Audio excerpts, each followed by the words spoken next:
Another Grand Prix falls under the axe. Dodge brings dolled-up challengers to SEMA. And wait, is that the new Toyota Prius? I'm Alex Gizela, and you're watching Fastlane Daily. It's Fastlane Daily with Alex Gizela. This episode of Fastlane Daily is brought to you by Valvoline's automotive series Under the Hood with Brandon and the Frog. Watch for new episodes at brandonandthefrog.com. First it was French Canada, now it's French. Well, France.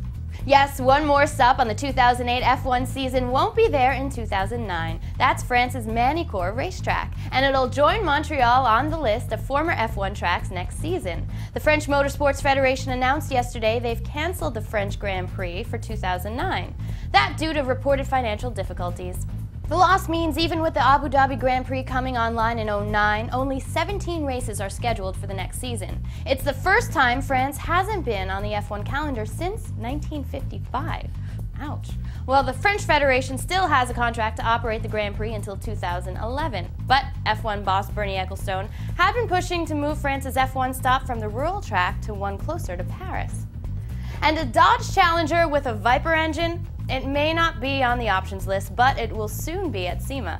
That's the annual aftermarket industry show that draws makers of shiny rims, turbo kits, and other add-ons to the Las Vegas Strip.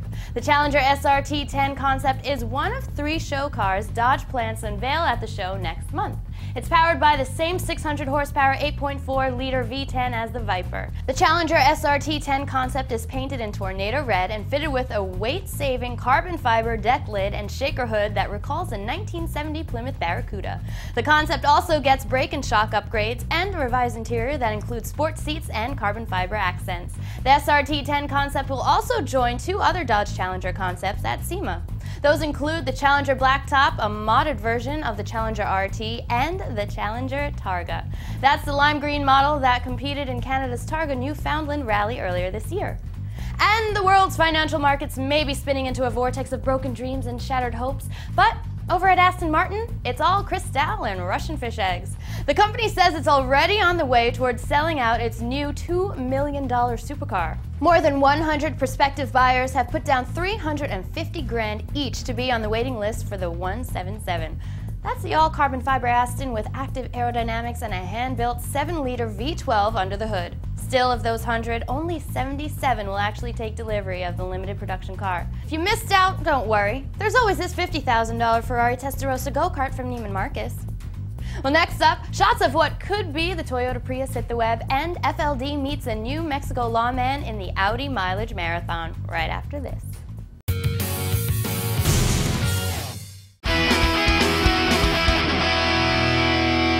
Make sure you have the right oil, the right tools. Now, I like to use a high mileage oil on this baby here because my girl, this 1970 Camaro Z28, has been around the block a few times, and I don't mean that with any disrespect.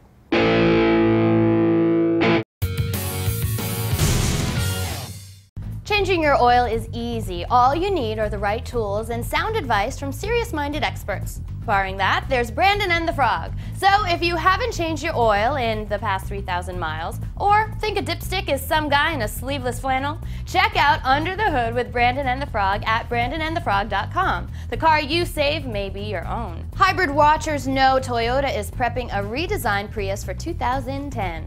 But is this it? New images of what some are saying is the new Prius showed up on the fan forum Prius Chat this week.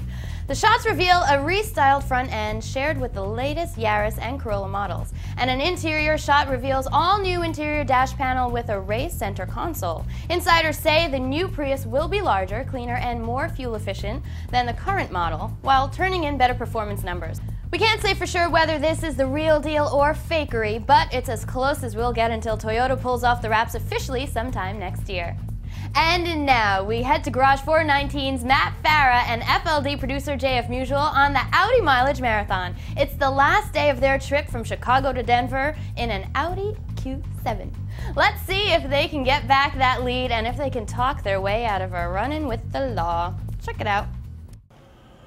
Morning, everybody. Welcome to the episode 4 of this Fastlane Daily Extra sponsored by AudiWorld.com. I'm Matt Farah, And yesterday, if you were watching, you would know that we drove from Dallas, Texas to Amarillo, and our results sheet here say we finished second place again for the second day in a row, giving us a first and 2 seconds.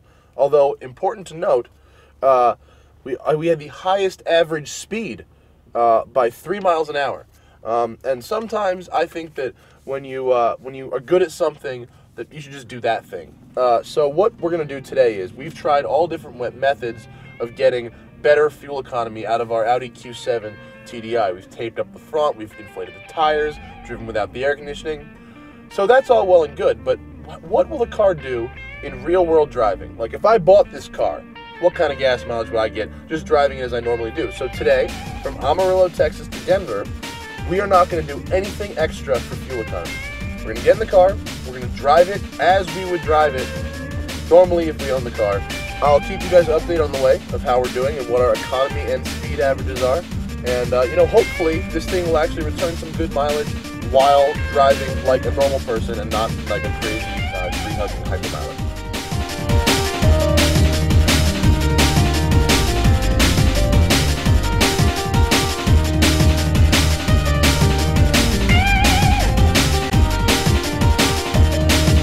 So it's Sunday morning, we're in the middle of Texas, there's like nobody on the road right now, and so I see no reason to not just set the cruise control at 90 and see what happens. The only people we're really sharing the road with are truckers, and we're getting between 20 and 24 miles per gallon at 90 miles an hour with cruise control. It's not bad. We also had a bit of a challenge. The two IMSA officials who travel ahead of the pack to the checkpoint gas station to actually measure your consumption have sort of informally challenged me to a race.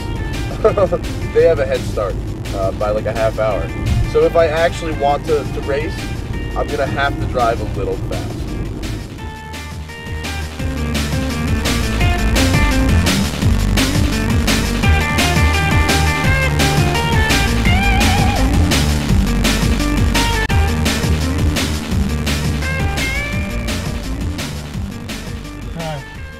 Stop. Probably because we're speeding, of course. Can I have you step out of your vehicle before we come back here? Oh, shit, man. Sit here and do a monologue while the cop pulled JF out of the car because he didn't want me videotaping him, writing us a ticket. So in Oklahoma, the cop tried to tell me that videotaping a police officer while he's writing a ticket is a crime. It's not a crime. You're allowed to videotape any public official doing their job. They have no assumption of privacy while at work if they are a public official. But there are ways around it, like pulling JF out of the car. So let's see what happens when he comes back. His empty seat. Alright, what's the verdict? Anymore. We are the 4th Audi to be pulled over today. No way. Yeah, every single Audi's been pulled over. Every single one? Every one that has gone by has been pulled over. Really? So I got a ticket for 10 over, as did everyone else. And You're kidding? Yeah, and that's just a blatant. No, we were talking. Like, I told, and he's like, you should call all your friends and tell them not to speed. I'm like, I don't know. You tell him to pull over every Audi? Yeah. He's a really nice guy. So that means we're in 5th place right now?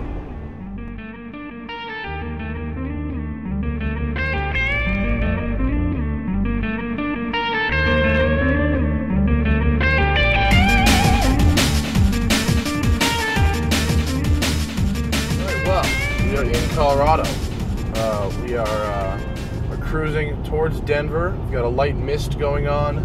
It's actually down to 41 degrees from 65 this morning in Amarillo.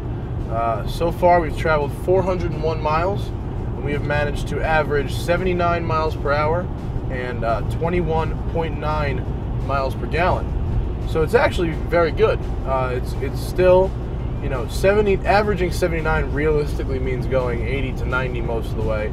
And if you can have a 5,000-pound truck that can average 22 miles per gallon at those kind of speeds, then that's a pretty good car. What happened? Slow driver. What's going on here? What happened? How bad was it? I kid you not, we've been here for 40 minutes. I swear to God, we've been here for so long. In fact, obviously didn't go to the volcano. yeah, we did. Yeah, we did. You did, really? Yeah. Oh, And we got pulled over. you did? Yeah, Well, I did. he did. Did you get out? 65 and a 55. No, you got a ticket. You did? Yeah. Ah, bummer. Sorry. Sorry, man. all right. I got that big ticket, so I had to drive the speed limit the whole way. Well, boys and girls, here we are in Denver. Once again, it's cold after being hot, and then cold, and then hot, and then cold. So now it's cold again. We're here, we finished. 4 days on the road, 1,900 miles covered in the new Audi Q7 3.0 TDI clean diesel. What can we say about the car? Well, it's a great road trip car. Gets good gas mileage, it's comfortable, has a lot of luxury features, and that German feel that you expect from a $60,000 SUV. I like it a lot. Not the fastest truck out there, it's not the point. If you try, you can get in the high 20s or even into the 30s in the miles per gallon of diesel. If you drive like we drove today at our normal higher speed pace, you can easily get in the low 20s and keep it there while averaging in the high 70s in terms of a speed. So what are we saying here? Listen, hybrids are cool, they're fun little gadgets, but at the end of the day, they're not proven and they're not going to save humanity. On the other hand, diesel's already here, it's already proven in Europe. They've managed to make these cars clean enough to be 50 state legal in the US. Okay? In fact, they're cleaner than some small gasoline engines.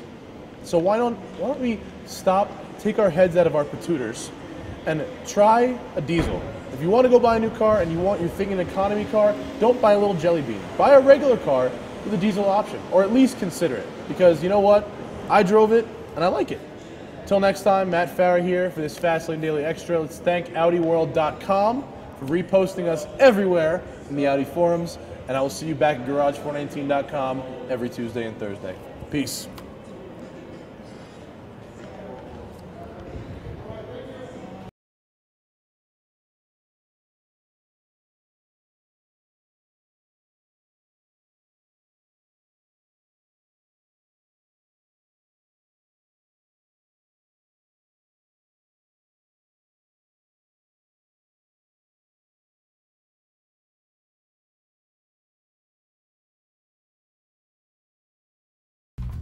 Congrats, guys! Even with a ticket and driving normally at 75 miles per hour on the last day, Matt and JF were able to get second place in the Q7 class on the Audi Mileage Marathon from Chicago to Denver.